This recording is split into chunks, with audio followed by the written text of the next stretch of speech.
பெரியவா சரணம். இன்னைக்கு செப்டம்பர் 9. பெரியவா இங்கே இருக்கா? இன்னைக்கு தலைப்பு மன அடக்கம். கண், காது முதலிய இந்திரியங்களை எதையும் பார்க்காமல் கேட்காமல் மூடிக்கொண்டு விடலாம். கண்ணுக்கு இமை என்ற செயற்கையான மூடி இருக்கிறது. அதை மூடிக்கொண்டால் பார்க்காமல் இருந்து விடலாம்.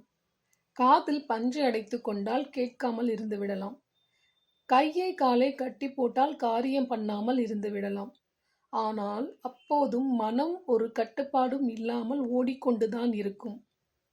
வெளிப்பொருள்களை இந்திரியங்களால் அனுபவிக்காத சமயத்திலும் மனம் அவற்றை கற்பனை செய்து கொண்டு அவற்றுக்காக தவித்து கொண்டு காலம் முழுவதும் கொந்தளித்தபடிதான் இருக்கிறது.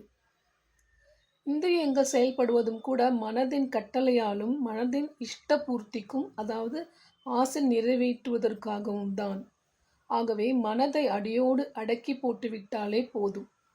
அத்தனை இந்திரியங்களின் ஆட்டமும் ஓட்டமும் நின்று போய்விடும். பெரியவா சரணம். தேங்க்யூ.